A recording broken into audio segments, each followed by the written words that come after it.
Hey everyone, Cody from Mactelecom Networks. In this video, we'll be taking a look at a new cloud gateway that is perfect for your home environment. You could also potentially use it as a travel router like I did with the previous model. The UniFi Express 7 has some serious upgrades compared to its predecessor, the UniFi Express. Let's go take a look at what comes in the box. Here we have the UniFi Express 7 or the UX7. Right on the top, we have this pull tab, which makes it easy to get into the box. And this is really the new design for a lot of their new gear. Opening it up, we could see a QR code, and I believe that's for their quick start guide. And then we'll bring open the box, and you could see the UX7 right on the top. It is wrapped in this protective plastic covering, so I'll take that out, and then we'll rip that off. For our Ethernet ports, we have a 10 gigabit WAN and a 2.5 gigabit LAN, and I would assume that we could swap these if we wanted. And this is powered by USB-C. On the front, we also have the standard LCM, so it will show us some network statistics. It comes with their power brick, which also has this protective wrapping on it, so let's get that off, and then we'll plug it in. This is the power supply for the unit. The only other thing that it comes with is this nice braided cable with the translucent boot. I'll show you up close. And this does look like a solid made cable, just like their original ether lighting cables. Now I need to get this plugged in, and we do have two of these units. Before we go and get this set up, let's take a look at some of the specs. The UniFi Express 7 can't run any other application than the UniFi network application, so no protect, talk, access, or connect. So if you need that, you might want to look at another cloud gateway. It could also handle up to 30 UniFi devices, so it could manage that. Compared to the UniFi Express, that could only do 4. And we could have up to 300 connected devices, and with the UniFi Express, we could only have 50. Now, another big feature that was missing from the UniFi Express, but is in the Express 7, is our IDS and our IPS, and we could get up to 2.3 gigabit per second. The UniFi Express comes in at $199 USD, and if you are planning on buying it, I do have an affiliate link down in the description below. I do have two of these units, and the reason why we could mesh these together, and one could act as an access point. If you just wanted to use a normal UniFi Express 7 with something like the Dream Machine Pro to act as an access point, you could also do that. So let's get the first one set up, then we'll get the second one set up in meshing. I now have the UniFi network application brought up on my phone, and we could see that a new device has been found, which is the Express 7, and we'll press set up on that. Okay, it's connected, and we have two different types of things that we could do. We could set up as a new system, or we could add to an existing system, but we're going to set it up as a new system.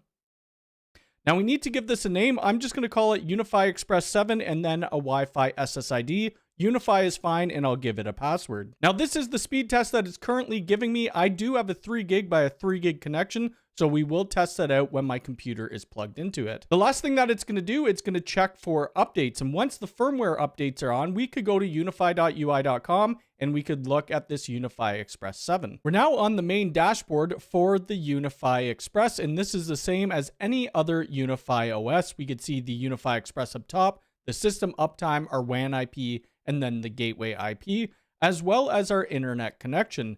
So my fiber line has been having issues lately with very high latency, poor download speeds. They are coming to fix it, so we just put it on my cable internet, which gets about 1600 down and about 50 up. That's the limitation of our coax. Now, one thing that we can't do, if we click over on our UniFi Express and then we go into Port Manager, we can't switch these ports. So our 10 gig port can't be the LAN port, and our 2.5 can't be the WAN port. But I have confirmed in a future firmware upgrade, we will be able to do that. I do have a Synology NAS plugged into that 2.5 port, and then my internet into the WAN port. So we could do some open speed tests as well as some iPerf tests to see the performance of the Wi-Fi. Now clicking on our radios, we could see what defaults they put in. So for our 6 gigahertz, our channel width is only 40, and for our 5 gigahertz, it's only 40 as well. So I'm going to click on the 6 gigahertz, and we're going to bump that right up to 320. For our 5 gigahertz, we're going to bump that up to 80. Looking under our Wi-Fi settings, you could see our Wi-Fi bands. We have 2.4, 5, and 6 gigahertz. Clicking on this, in a new update that just recently released, we have multi-link operations, which pretty much aggregates all of our bands together. So I'm going to check that off and then apply the changes. Now, if you're having issues with IoT devices that are connecting to a network that either has 6 gigahertz or MLO enabled on it, that could be because of WPA3. you're going to want to create a separate IoT network just on the 2.4 gigahertz. I did some testing with the Wi-Fi settings that we had, and for Wi-Fi man, we are getting 701 down and 44 up. For our open speed test, we were getting 722 down and 816 up, and then we did some iPerf test. So we were getting 621 down, and then we were getting 881 up.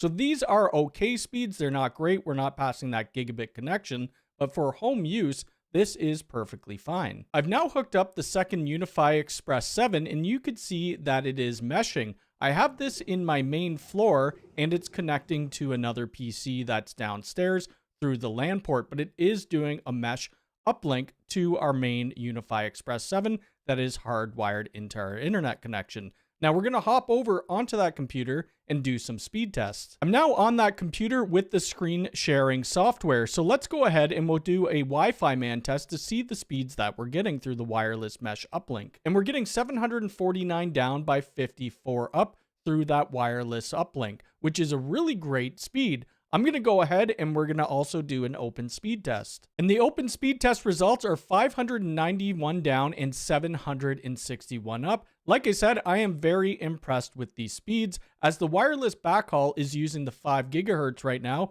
In the future, it may support multi-link operations, but as of right now, it's just that 5 gigahertz. Let's take a look at what else the UniFi Express 7 could do.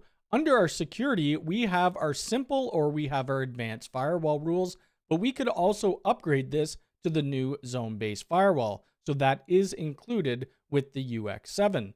Going over to protection, we have our simple app blocking. So this could be like content filtering. If we click create new, we could name it, we could select a device or a full network, and then we could select the app or the category that we want to block out or that we want to allow. We also have the content filtering section, which lets us define based off predefined rules. So we have none, work, or we have family, and we also have the ad blocking.